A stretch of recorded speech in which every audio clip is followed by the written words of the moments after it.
and please call me Mark. And I'm going to go ahead and share my screen. Hopefully people can see that.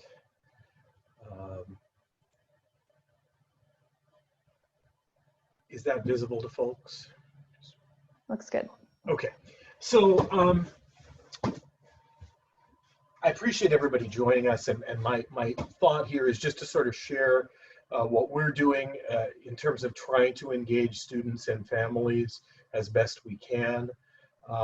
And I'll tell you at the outset of this that when all this first started, my leadership team and I got together, and really one of the key things that we were that we placed as a priority was trying to figure out whether or not we could make things as normal as possible for kids in this very abnormal set of circumstances. And so one of the first things that we did was we made a decision that we were going to try to keep as many of these of the things that are part of our normal program of operation and keep as many of those things as normal as possible.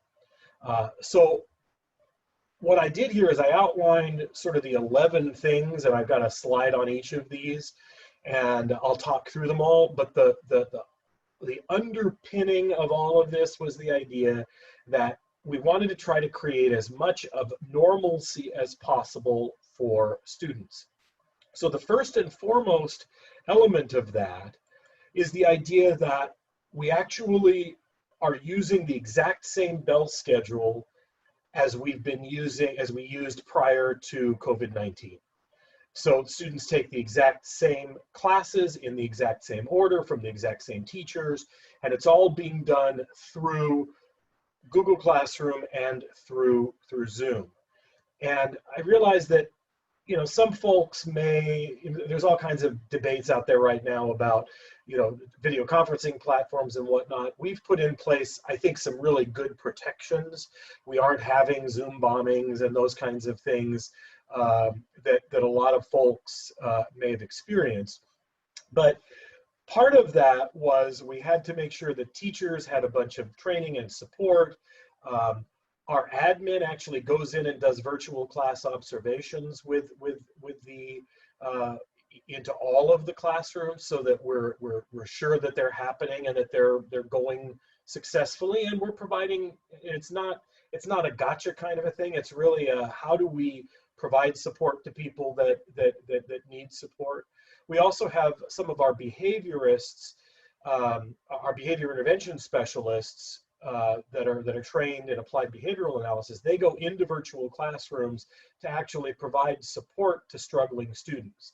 So if they realize some kid is really struggling with whatever element of what's going on, they can provide some individual support to those kids. We also have really tried very hard to make sure that every class contains some fun activities. So what started all of this was on the very first day of class. I happened to be co-teaching. I'm a credentialed special ed teacher, among other things, and I happen to be co-teaching in a chemistry class with one of our chemistry teachers. And about 10 minutes into the class, all the kids all of their cameras went off. And what ended up happening, I found out later on, is that they had sort of planned that they were going to turn off their cameras, and then about 1 minute later, they all turned their cameras back on, and they were all wearing cowboy hats. And it was sort of a stupid, seemingly insignificant thing, but we then, you know, once that happened, then I quickly had to run and get my cowboy hats so that we all could be wearing cowboy hats. And the kids the kids are finding ways to be creative. We've done Disney Day, we've done, you know, Laker Day and Dodger Day, and you know, I mean, all different kinds of things just to create some fun. We are, again, trying to do as many fun activities in these classes as we can. So using Kahoot, doing virtual labs in science classes, using applets in a math class, that sort of thing. We also are doing a lot of breakout rooms within these classrooms, so that kids are getting a chance to work with paraprofessionals and other teachers if they need academic support, if what the teacher is saying doesn't make sense to them. The breakout rooms are a really powerful tool. And then the teachers are putting the links to their Zoom sessions on their Google Classroom, and then they're posting those afterwards, the recordings, just like the recording from this is going to be posted. The recordings get posted for kids who missed class or kids who need just to review them. We also are doing an early college program through LA Mission College, and that is continuing through our Zoom platform, and all of our kids that are participating in the Mission College classes are continuing in the same way that they would be continuing if they were taking classes at Mission. In the area of special education, we have about 26% special education, so we've got a fairly large percentage of special ed kids, a great many of whom are special day program kids. We also have a mental health infused special day program for level 3 services. So those classes are happening the same way that gen ed classes are happening. They're doing the exact same sorts of instruction. The same providers are providing those services. And we also have push-in folks that are going in the same way that they're providing push-in support in a face-to-face class. They're doing the same thing in the Zoom classrooms and in the Google classrooms. We're doing virtual counseling, virtual speech, virtual OT, virtual IEPs, you know, the whole bit. Our mental health infused special day program still has that full-time teacher with a full-time psych, with a full-time paraprofessional, and all three of them are providing intensive, ongoing, all-day services to the kids in that special day program classroom.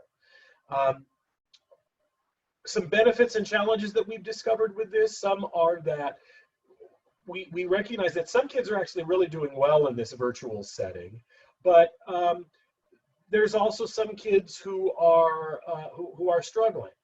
Interesting, some of our emotionally disturbed kids, they don't actually have the kid next to them that they can physically poke, and so they're actually getting in less trouble in this setting. The absentees are finding the recordings helpful in some cases and not so helpful in other cases, and that's just part of the cost of doing business. We're struggling with that a little bit. We don't have that big an absentee problem, but when kids are absent, the recordings aren't the same thing as the real thing live. And then the push-in providers are not able to provide quite as much support through chat boxes, and so what we're finding with the special ed push-in folks is that a lot of them have to do after school tutoring and support. We'll talk a little bit about that here in a minute. A big piece of what we've been doing is with our paraprofessionals. In order for us not to terminate or put anybody on furlough, we've kept every single employee on the payroll. And in order to do that, we took people like bus drivers and campus safety people and food service workers, and we said, okay, you're all going to now be push-in support to gen ed classrooms, and then our paraprofessionals that are expert paraprofessionals can provide extra support in the special ed classrooms. So they are helping us with attendance. They help with muting when classrooms need to be muted because the teacher's talking and there are kids that have noise in the background or whatever. The paraprofessionals are able to perform that function the same way that Ellie and the CCSA team are providing that support while I'm teaching this class. The same sort of thing as what the paraprofessionals are doing. They're also helping answer questions the same way Ellie's going to help sort of direct questions at the end of this. Paraprofessionals are doing that. And then they're also helping with some of the pull-out in small groups, doing virtual groups when kids need to have concepts broken down retaught, individualized, maybe modified in some way. The paraprofessionals are doing all of that sort of thing. We've been really successful with attendance. We're getting about a 98% attendance rate with this. So again, the paraprofessionals are taking attendance for us, and then we have a strike team of staff who are calling everybody who is absent, both kids and parents, to say, why aren't you there? What's the problem? What can we do to help you? Is it a tech issue? Did your power go out? And we've had a number of cases where power has gone out and people couldn't participate because power went out. They are also then helping kids know where they can find the recordings if they need to find recordings so that they can make up for their absences. We also have a huge tech support system now that we've created. So both a phone number and a dedicated email line that people can call or email if they need support with technology. We provided a device and a hotspot to every family that needed it.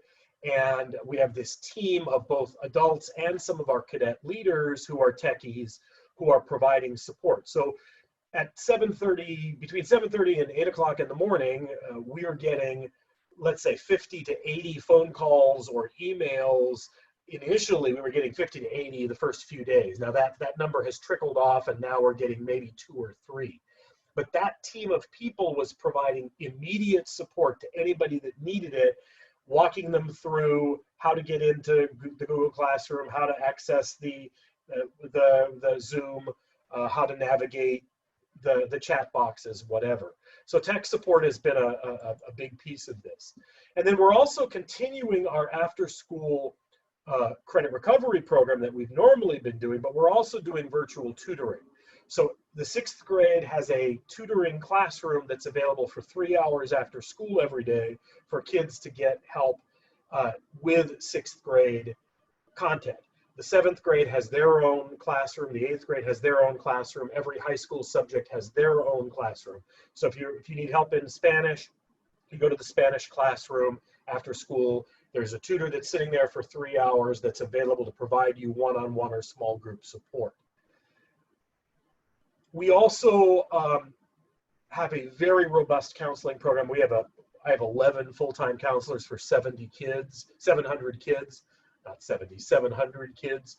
And so those counselors are all continuing to work full-time to provide both academic and personal counseling. So I have PPS, MFT, LCSW, I have licensed addiction counselors, and those folks are providing, all those people have a school cell phone. They can provide text support, so they can do text counseling, they can do phone counseling, they can do virtual counseling through Zoom or through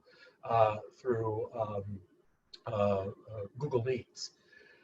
And that's been a massive system of supports.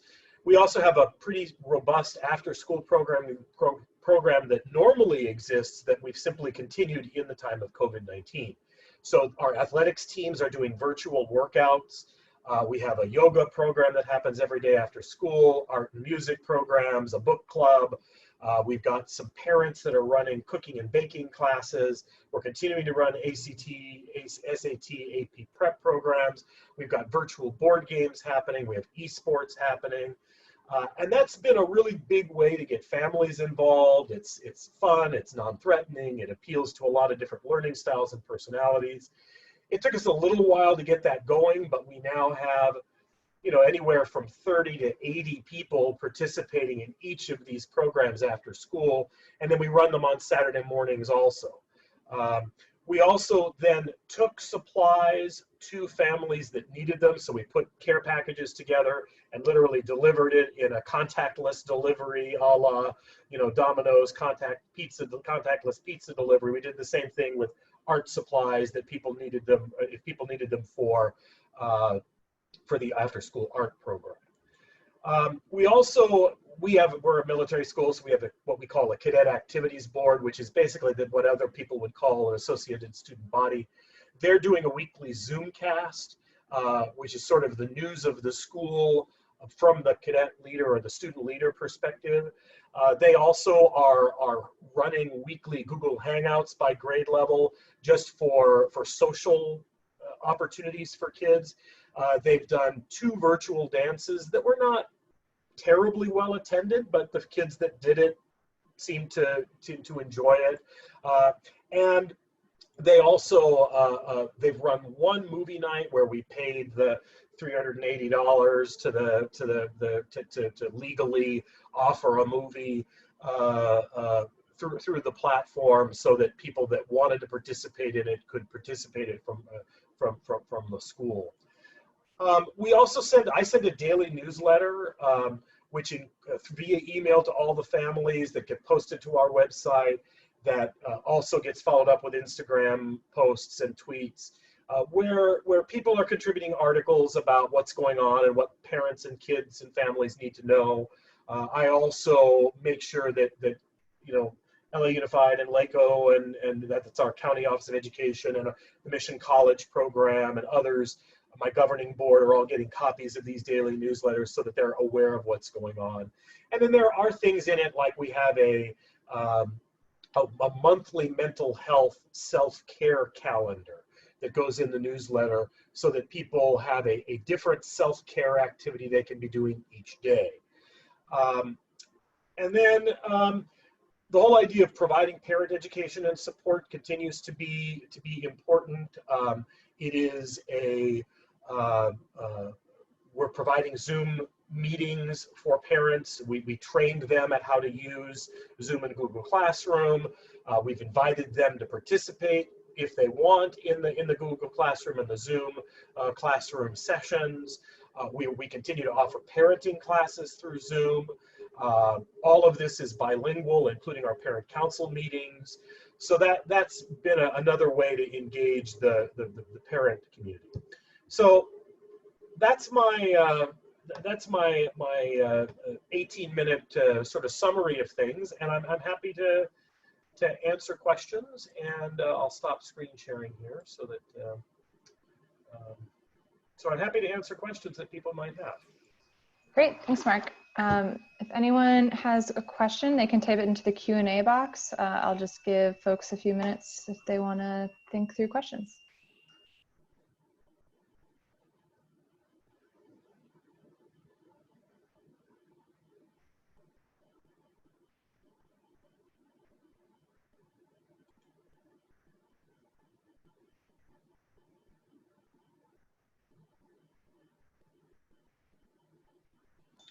I'm seeing a question that says, am I an LAUSD school or charter? We are on a Prop 39 co-located campus, but we are chartered by LA County because we got denied by LA Unified. Great. Can you talk a little bit about your assessment strategy? So we are continuing grades the same way. We're not doing pass-fail. We haven't really modified in any dramatic way our grading system. We did create a policy that said we were no longer going to have any penalties for late work. So individual teachers often like to penalize kids for whatever good or bad reasons when they turn in late work. We said there's no such thing as a penalty for late work now. In this environment, if you get work turned in, we're giving you full credit for it. To the extent that you got answers correct or whatever. So we're giving regular grades the same way that we've been giving grades. We just gave out a quarter report card. We are continuing to require kids to pass classes the same way they would be required to pass classes to avoid having to do any other do credit recovery or whatever. We've encouraged teachers to be particularly empathetic and understanding of the fact that these are very difficult times, and that families, that sometimes kids need additional supports. We already naturally we provide a lot of supports to kids, but we also have got our counselors attuned to the notion that if a child says, hey, I'm really struggling with this particular course, the teacher and I aren't gelling, I'm not understanding, I'm having trouble on this last quiz or whatever. The counselors are then reaching out to the teachers and saying, hey, this child really needs some extra support. Could you please, make an extra effort to get them the support. And then the counselors are also hooking kids up with the after school and the Saturday academic supports if they need it. We also have told the teachers to be really, careful to not, to just be extra sensitive to the realities that kids are facing here, and I realize that we may be the only school in America that has some teachers some of whom are not as nice and kind and compassionate as other teachers are. And the reality is that what we've said to some of those teachers who are maybe a little more hard-nosed and a little more everything's black and white, we've said to those teachers, look, we really need you to be as flexible as you can be. And if we notice some inflexibility, then we're kind of poking those teachers to say, hey, we really need you to back off a little bit here, be a little more flexible, a little more reasonable. There was a question asked about suspending SPED assessments. We're doing virtual assessments right now to the extent that we can. Not every element of assessment can necessarily be done virtually, but we know that the timelines have officially ended, but and won't pick up again until school resumes, but we are trying to not get behind on assessments. We currently have like 18 kids being done for initial assessments, not even counting tries. So we are very concerned about, not getting behind the curve on assessments where, the school year starts up again and all of a sudden the timeline starts up and then we're struggling trying to do that many assessments at once. And so we're doing as much of both the psych assessments and the educative assessments, the educational assessments, trying to do as much of that virtually as we can. And then those elements that can't be done virtually, those will get held off till school resumes. But then we won't be caught with so much to do all at one time. Great, thank you. So Erica had a few questions about electives. She asked if they only happen on Saturdays, who is teaching them, and are they well attended? So we have all of our normal electives that are still happening during the academic day. So for instance, our band class continues to operate. Now, band is a little bit, my band teachers are they're struggling a little bit because live doesn't work quite as well. But what they're doing is they're saying, okay, hey, cadet so-and-so that plays the clarinet, why don't you please play for us measures 8 through 13 of this piece? And then they play it live for everybody to hear. And then there is, so that's how that sort of thing is happening. Our art teacher is doing still virtual lessons, and then kids are doing the work and then sharing their work with folks. Our drama teacher is doing, virtual drama type work. And so, our VPAs are still VPAing. They're doing the best that they possibly can. We still have all of our after-school programming and stuff that's happening after school and on weekends, but our regular electives, our computer science elective is still happening. Our psychology elective is still happening as a regular course. All of our, G electives, all of our whatever they are, they're still happening just like they would during the normal 3rd period class or 7th period class or 5th period class. They're functioning exactly the same way. Great. And then Gina asked what type of training you provided your out-of-classroom staff before adding them to the Google Classrooms. So that's a great question. We did both when we recognized that all of this was likely to lead to closure, we did a day of face-to-face training with everybody before any lockdown orders occurred. Then we followed that up with several virtual trainings so that people are getting their questions answered through Zoom, and getting whatever support they need, if they're a paraprofessional, or if they're normally a member of our campus safety team who doesn't do paraprofessional work, they're getting Zoom training if they, for whatever information that they need. I see a question about after school programming. Right now we have anywhere from 30 to about 100 kids participating in after school programming at any given time. What's interesting about our current situation is that a lot of it is drop-in, so it's operating from 3:30 to 6:30. So kids will pop in at 5:30 and spend 45 minutes with a physics tutor or a chemistry tutor or a Spanish tutor or a government tutor, or help for our virtual writing center with one of our writing coaches.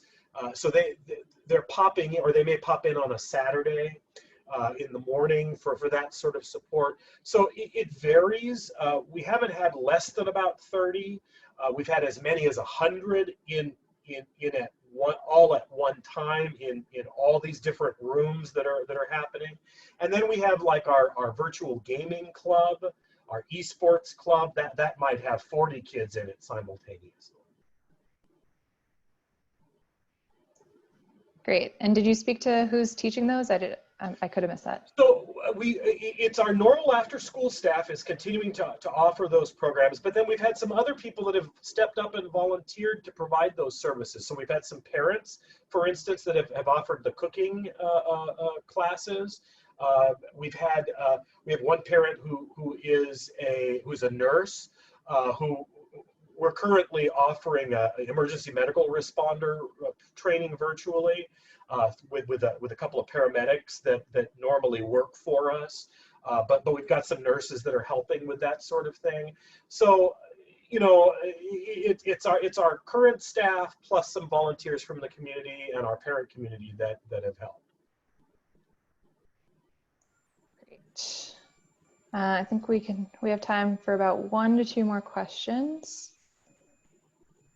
I'll let those come in.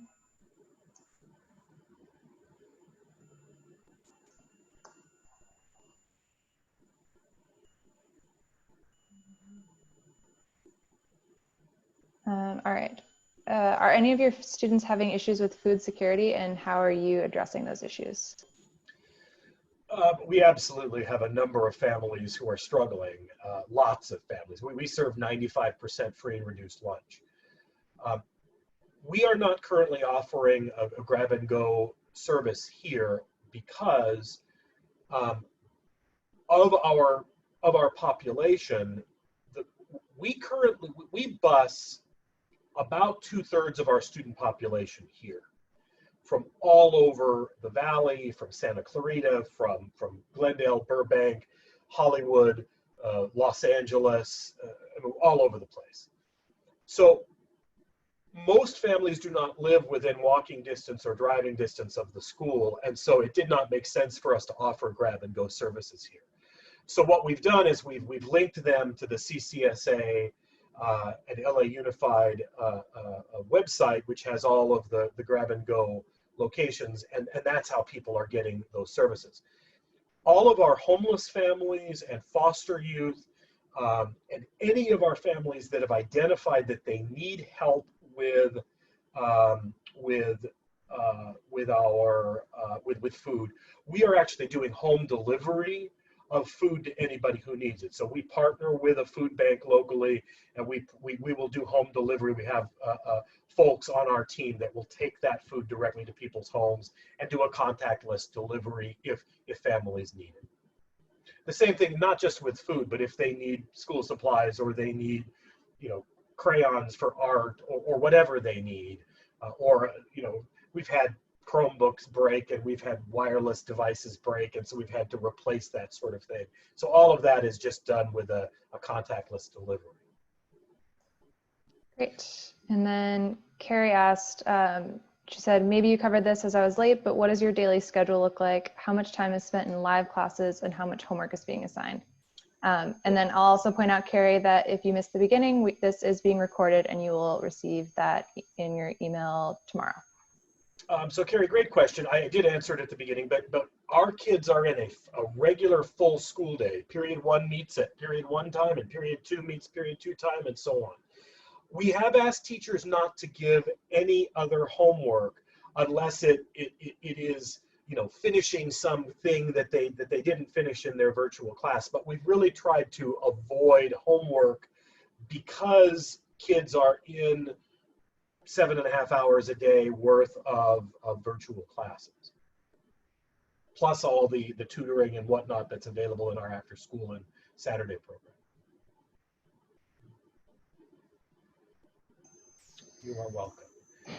I'm really thankful to everybody that was able to participate and anyone who watches on the recording, and certainly my contact information is available from CCSA. You can look us up online at novamil.org, novamil.org. You're all welcome to reach out to me. My cell phone number is public information, so anybody's welcome to call me anytime if you need any help. Great, thank you so much. I can send out your info as well to those that participated. And I just want to say thank you so much for everyone who attended today. We are going, once you exit out of this Zoom, you'll be redirected to a very, very short survey, and we'd really appreciate the feedback on those 2 questions. And we are hosting another webinar on Tuesday, so hope to see you there. Thanks so much. Thank you all. Take care.